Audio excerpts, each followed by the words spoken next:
नित्यसूत्रे याचा 16 अध्याय 3 वचन.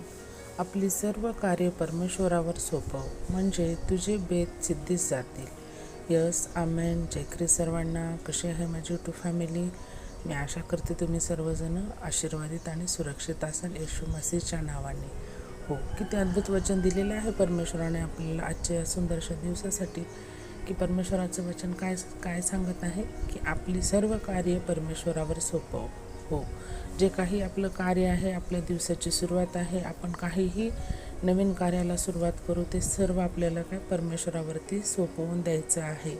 म्हणजेच तुझे बेत सिद्धीस जातील. म्हणजे जे काही कार्य आपण करायचं ठरवलेलं आहे प्रियांनो, ते सर्व सिद्धीस जाणे म्हणजे काय, अगदी उत्तम रीतीनं ते पार पडणे, त्याच्यामध्ये आपल्याला यश मिळणे, बरकत येणे. हो, कारण तिथं परमेश्वराचं कार्य होणार आहे आणि परमेश्वरावरती आपण सर्व भार आपला टाकलेला आहे ना, त्यामुळे परमेश्वर आपले कार्य हे सिद्धीस नेणार आहे आणि एकदम उत्तम रीतीने. कारण परमेश्वर आपल्याला हा उत्तमात उत्तम वाटा देणार आहे. हो, आपल्या बुद्धीनं आपण जेव्हा लढू तर आपल्याला काही बऱ्याच अडचणीला आपल्याला सामोरे जावं लागते. कारण आपल्या कार्यामध्ये जर परमेश्वराची इच्छा जर सहभागी नसेल, त्याच्यामध्ये परमेश्वराची इच्छा जर नसेल, तर आपले ते कार्य काय विफल होऊ शकतात. हो, आणि तिथे आपल्याला काय व्यत्यय अडचणी येतात. त्यामुळे आपले सर्व कार्य आहेत ते आपण परमेश्वरावरती सोपवले पाहिजे. आपला सर्व भार हा आपण परमेश्वरावरती सोपवला पाहिजे.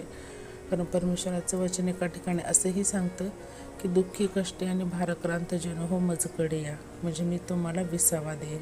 हो, तर तसंच परमेश्वराचं वचन इथं आपल्याला हे सांगत आहे की आपले सर्व कार्य जे आहे ते परमेश्वरावर म्हणजे देवबापावरती आपण सोपवायचे आहेत आणि मग तो आपले कार्य काय करणार आहे, योग्य रीतीनं पार पाडणार आहे. त्याच्यामध्ये परमेश्वर आपल्याला आशिषित करणार आहे, आपल्याला ब्लेस करणार आहे. तर या सुंदरशा दिवसामध्ये किती अद्भुत वचन दिलेलं आहे परमेश्वराने. या वचनासाठी आपण परमेश्वराला धन्यवाद करूया. आपण छोटीशी प्रार्थना करूया.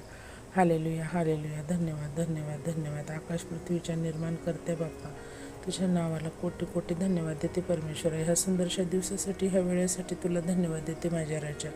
हो परमेश्वरा, किती अद्भुत वचन दिलेलं आहेस तू माझ्या राजा, की आमचे सर्व कार्य आम्ही तुझ्यावरती सोपवणं हे किती महत्त्वाचं आहे परमेश्वरा.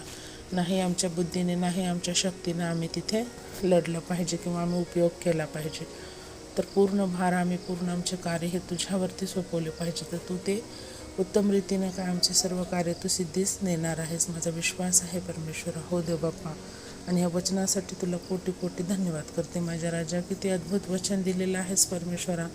किती धीर आणि किती सामर्थ्य या वचनाने येतं, की म्हणजे आम्ही तुझ्यापासून दूर कधीच गेले नाही पाहिजे परमेश्वर बाप्पा. तू असं कर माझ्या राजा. हो परमेश्वरा, ज्या कोणा बहीण भावांना या वचनाची गरज आहे परमेश्वरा, त्यांच्यापर्यंत हे वचन पोहोचवण्यास तू सहायता आणि मदत कर माझ्या राजा.